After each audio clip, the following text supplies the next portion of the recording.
Parents. What makes an Indian parent? They want you to be independent and confident, but be back home by 6 p.m. They expect a PowerPoint word explanation for that sleepover at your friend's place. If you're smart, you take science. Average, commerce. Just pass, settle for arts. They're experts at bargaining for that extra dhania, but won't hesitate to pour in lakhs into expensive schooling and coaching.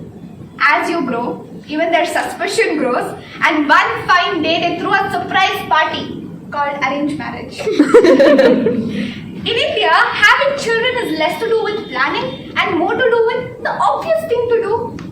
According to a study, only 49% of Indian parents rated happiness in life as one of the 3 most important goals, when that is supposed to be the entire purpose. It's like Indian parents will risk you hating them because they love you. This brings me to the purpose of my speech. Is this strictness really helping? Yes, I'm a 19-year-old who chose to speak about parenting.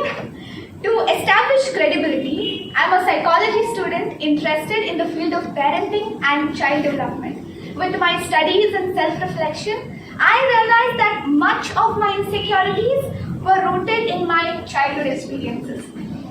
I vividly remember the day I saw lipstick in the cupboard, picked it up, almost went on to try it and realized, oh, doing this will make my parents think I'm getting distracted from studies. So I put it back. That incident, I realized why I suffered with the concept of self-love growing up. My parents never really told me, Harini, don't love yourself, don't feel pretty. No, it's what I interpreted as a child. The villain here is neither me nor my parents, but the lack of clear communication between us. Let's take some more scenarios. Every time children are compared, is it motivating them or reducing their self-worth? When you invade their privacy and check their chats, does it convey you have authority or you don't trust them? Does saying, I gave you so much, can't you do this much for me, make them feel responsible or in debt? No parent wants to make their child feel miserable. My point is, when you've been doing so much, why leave that one stone unturned? That is the acceptance and willingness to improve. Dear parents, especially those who have kids below the age of 15, all I want you to take back home is 3 points. 1. Your child is unique. Accept and appreciate your child for who they are.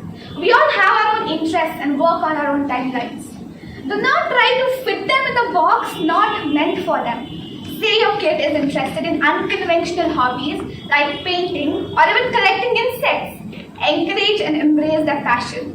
After all, Albert Einstein has said, I have no special talents, I'm only passionately curious. And it's completely fine if they don't know what they like.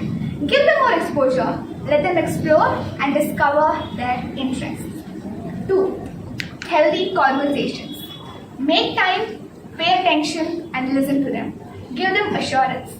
Making the child feel their opinions are respected boosts self-esteem and they become good decision makers in the long run.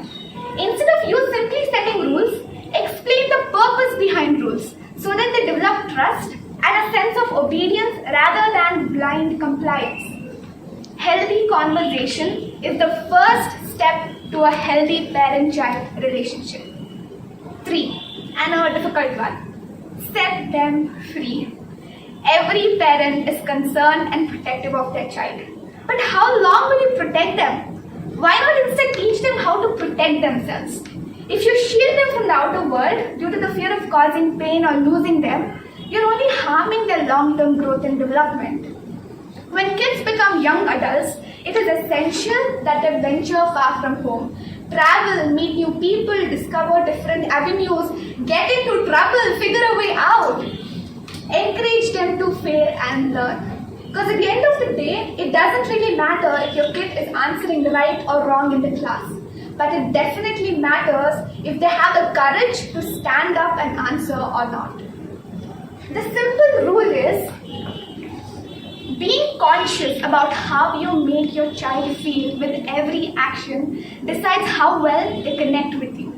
Research has time and again established Healthy parenting builds a child's character strength, which is the greatest asset you can give them. Now, dear sons and daughters, a quick question to you all. Is it always the parents' responsibility alone? Yes.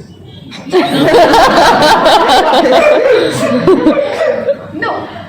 As we grow and we are mature enough to understand, it is equally our responsibility to put efforts into this relationship. Our parents are learning with us, and most importantly, trying to unlearn generations of societal constructs which limited them. My mom hadn't even stepped out of her village until she was married, and has a daughter who tries to explain marriage rights of LGBTQI+ community. Adapting to change is not easy. We need to acknowledge their efforts and tell them we are so proud. All the parents here deserve a huge round of applause for making it till here. I am a dog parent. I have a dog. If he could talk, he would own democracy. Then parenting humans is definitely a task. It's not that you're never good enough. It's just that you can always do better. In fact, we can always do better. Thank you.